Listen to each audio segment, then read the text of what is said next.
Good morning students, मैं हेमलता आकोदिया। हम MA final का 4th पेपर पढ़ रहे हैं, जिसमें मैंने पिछले वीडियो में मैंने आपको लोक प्रशासन के अर्थ, परिभाषा तथा प्रकृति के बारे में बताया था। आज की वीडियो में मैं आपको लोक प्रशासन तथा निजी प्रशासन में जो समानताएं हैं तथा अंतर है उसके बारे में बताऊंगी। वीडियो को आप लोग ध्यान से सुने। इसके ऊपर काफ़ी ज़्यादा प्रश्न पूछे जाते हैं, इसलिए आप इस वीडियो को ध्यान से सुने व नोट्स बनाए, पॉइंट लिखें।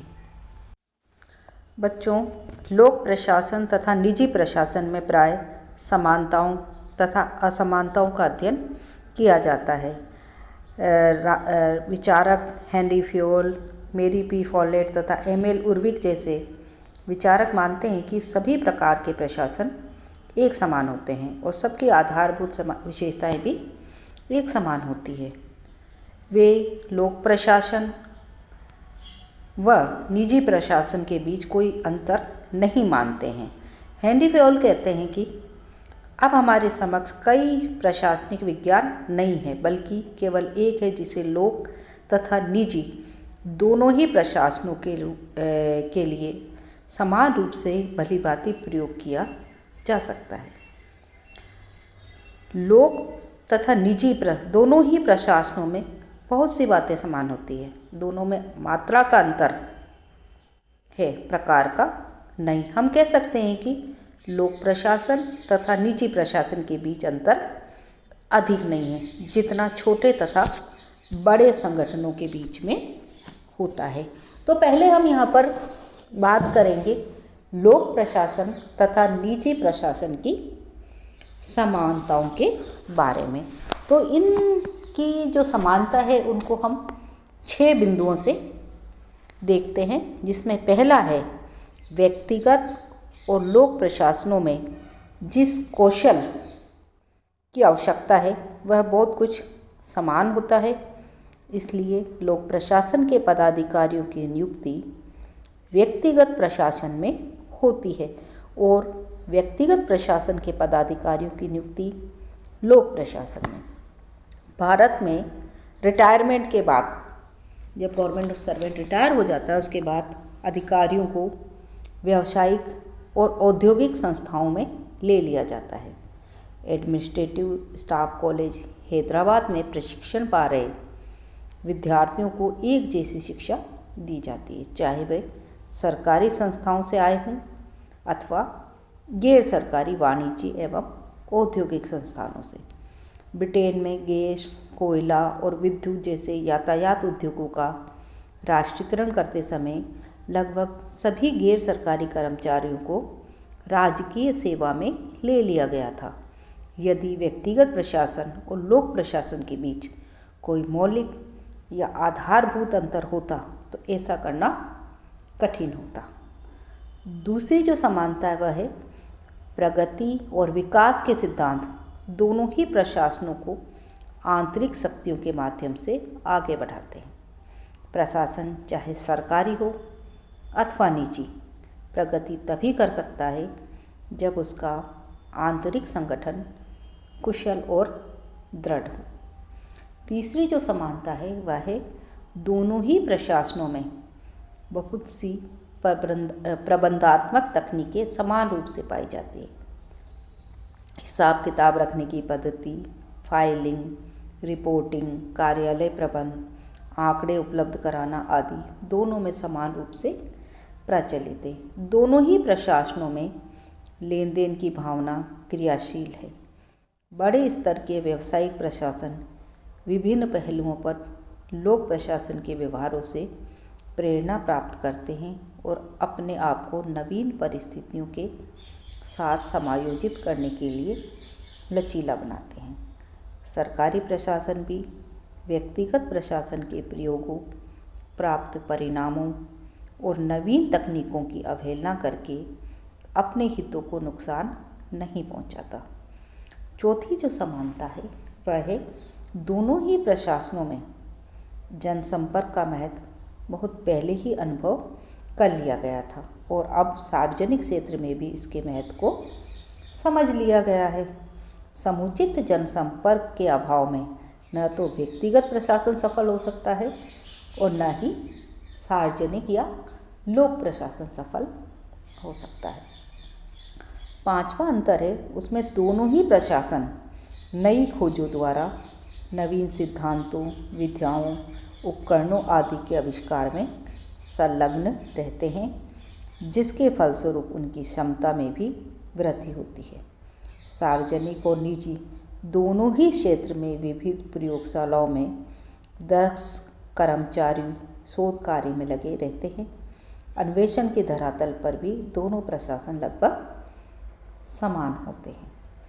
अंतिम जो समानता है वह है अपने अंतिम लक्ष्य में दोनों ही प्रशासन जन कल्याण के लिए समर्पित होते हैं। अब अभी तो हमने चर्चा करी थी लोक प्रशासन और निजी प्रशासन में समानताओं की। अब हम इन दोनों प्रशासनों में अंतर की बात करते हैं। तो अंतर को भी हम कुछ बिंदुओं में विभाजित करते हैं, लेकिन बताने से पहले मैं दोनों में अंतर के पॉइंट बताने से पहले मैं साइमन के विचार आपको बताना चाहती हूँ। साइमन कहते हैं, सामान्य कल्पना व्यक्तिगत प्रशासन और लोक प्रशासन के बीच स्पष्ट अंतर प्रदर्शित करती है।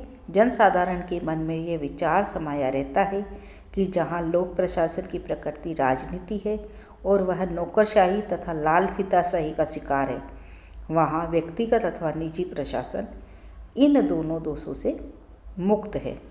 व्यक्तिगत प्रशासन व्यावसायिक और गैर राजनीतिक होता है, जिसमें कर्मचारी जनता के साथ मनमाना अथवा निरंकुश व्यवहार नहीं कर पाते हैं।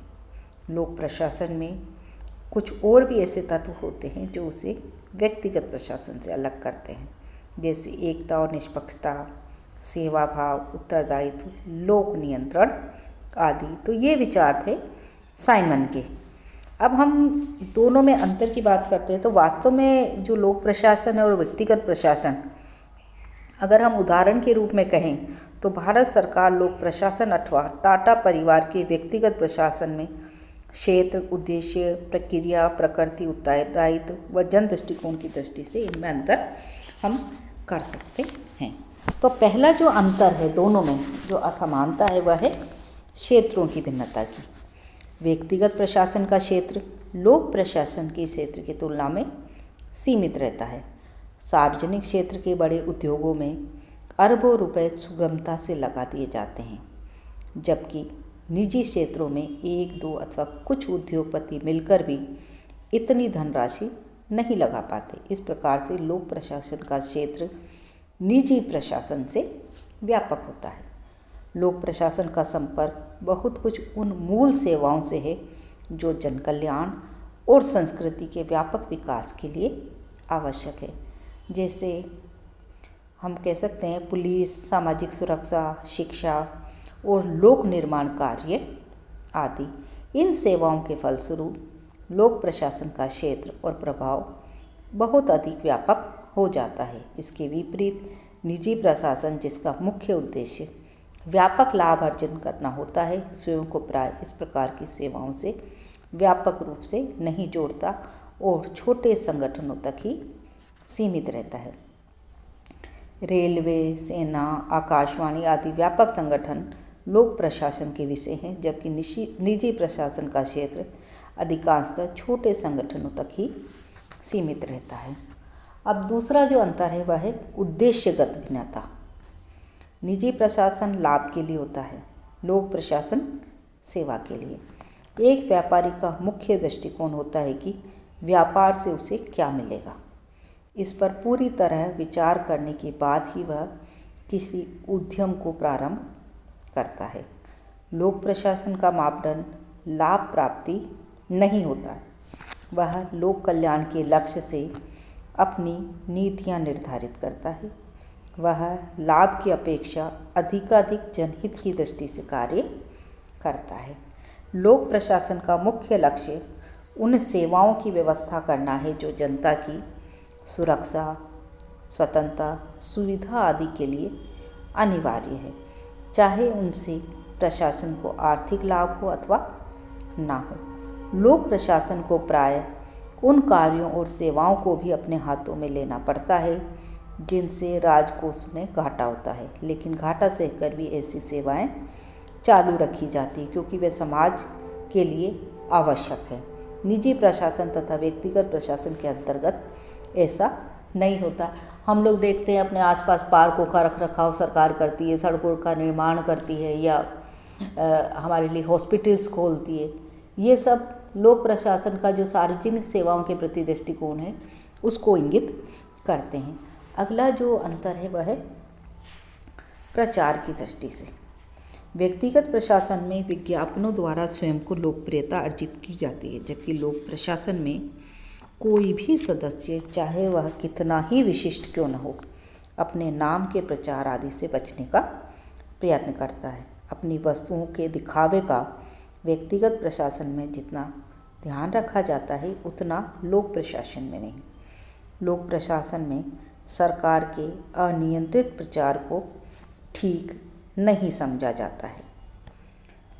चौथा जो अंतर है वह है प्रक्रियाओं की भिन्नता का। लोक प्रशासन कानूनों से जितना अधिक विनियमित होता है उतना व्यक्तिगत प्रशासन नहीं होता। व्यक्तिगत प्रशासन में नियमों और प्रक्रियाओं का निर्धारण लाभ की वृद्धि का ध्यान रखते हुए किया जाता है, तो उससे पर्याप्त लचीलापन रहता है। स्टूडेंट्स, लोक प्रशासन के कार्यों का औचित्य केवल परिणामों से नहीं बल्कि उचित प्रक्रिया से प्रभावित होता है। परिणाम चाहे जो भी हो, यदि गलत अथवा पक्षपातपूर्ण या नियम विरुद्ध प्रक्रिया अपनाई जाती है तो गंभीर आलोचना का पात्र बन जाता है। इस प्रकार निजी क्षेत्र की तुलना में सार्वजनिक प्रशासन में स्वतंत्रता पर्याप्त सीमित रहती है, जिसमें नियमों और प्रक्रियाओं के उल्लंघन की सुविधा नहीं होती। व्यक्तिगत प्रशासन की तुलना में लोक प्रशासन के अनियमित और अवैध कार्यों को न्यायालय में चुनौती दिए जाने की संभावना अधिक रहती है। दोनों प्रशासनों के व्यवहार के नियमों और आचरण के सूत्रों में स्पष्ट भिन्नता हमें दिखाई देती है। अगला जो अंतर है वह है प्रकृति के अंतर। लोक प्रशासन जनता के साथ समानतापूर्ण व्यवहार करता है। इसमें यह अपेक्षा की जाती है कि लोक प्रशासकों के व्यवहार और निर्णय सभी लोगों के लिए निश्चित नीतियों, नियमों और परंपराओं के अनुकूल होंगे। व्यक्तिगत प्रशासन में जनता के साथ समान व्यवहार को अनिवार्य नहीं माना जाता है। लाभ की दृष्टि से समान असमान कैसा भी व्यवहार किया जा सकता है। लोक प्रशासन में सेवाओं की प्रकृति जनसाधारण की मूल आवश्यकताओं के अनुकूल होती है, जबकि व्यक्तिगत प्रशासन में सेवाओं की प्रकृति अपने ग्राहकों अथवा अपने से संबंधित विशिष्ट क्षेत्रों के लिए ही अनुकूल रखी जाती है। हम कह सकते हैं कि लोक प्रशासन की प्रकृति व्यापक स्तर पर उदार और सेवाभावपूर्ण होती है, व्यक्तिगत प्रशासन की नहीं। लोक प्रशासन में जनता को दी जाने वाली सेवाओं और उनसे वसूल की जाने वाली धनराशि के बीच अनुपात बना रहता है। जनता से उतना ही धन लिया जाता है जितना सेवाओं की पूर्ति के लिए आवश्यक होता है। प्रायः आय से अधिक व्यय की प्रवृत्ति पाई जाती है। व्यक्तिगत प्रशासन में व्यय से अधिक आय की प्रवृत्ति होती है, क्योंकि उसका अस्तित्व ही अधिक आय के लक्ष्य की पूर्ति पर निर्भर है। लोक प्रशासन की अधिकांश क्रियाएं एकाधिकार से मुक्त होती है एवं उनमें प्रतिद्वंद्विता नहीं पाई जाती है। साथ ही वे तत्कालिक प्रकृति की होती है। उनकी अवहेलना से जनहित का विरोध संभव है। व्यक्तिगत प्रशासन निजी लाभ के लिए गलाकाट प्रतियोगिता में विश्वास रखता है। यद्यपि विशेष परिस्थितियों में कुछ वस्तुओं के उत्पादन का एकाधिकार निजी अथवा व्यक्तिगत दलगत प्रशासन को दिया जा सकता है, लेकिन ये एक सामान्य प्रकृति और प्रवृत्ति नहीं है। जनसंपर्क का सिद्धांत लोक प्रशासन के क्षेत्र में अधिकाधिक प्रवेश करता जा रहा है, तथापि अभी तक उस सीमा तक विकसित नहीं हुआ है जितना व्यक्तिगत प्रशासन के क्षेत्र में। अगला जो अंतर है वह है उत्तरदायित्व का अंतर। लोक प्रशासन जनता के प्रति विशेष रूप से उत्तरदायी होता है। संसदीय पद्धति में यह उत्तरदायित्व निरंतर व्यवहार में रहता है। प्रशासन को जनता के छोटे से प्रश्न का संतोषजनक उत्तर देना होता है।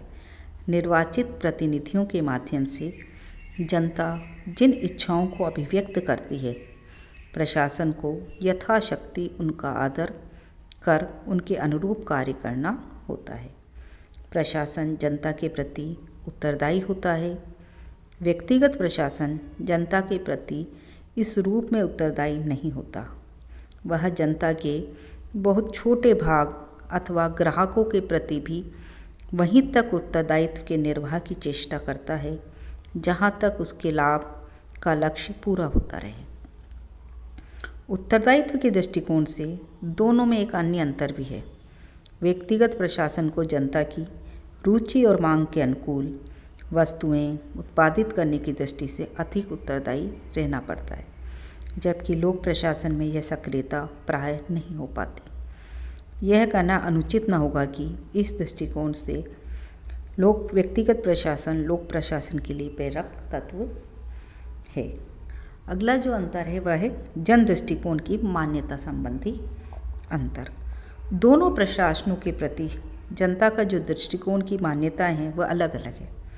लोक प्रशासन की साधारण त्रुटि, मतलब छोटी सी भी गलती अगर लोक प्रशासन के द्वारा की जाती है तो जनता के द्वारा बहुत ज़्यादा आलोचना या कटु आलोचना की जाती है, जबकि व्यक्तिगत प्रशासन की कमियों के प्रति जनता उदासीन रहती है।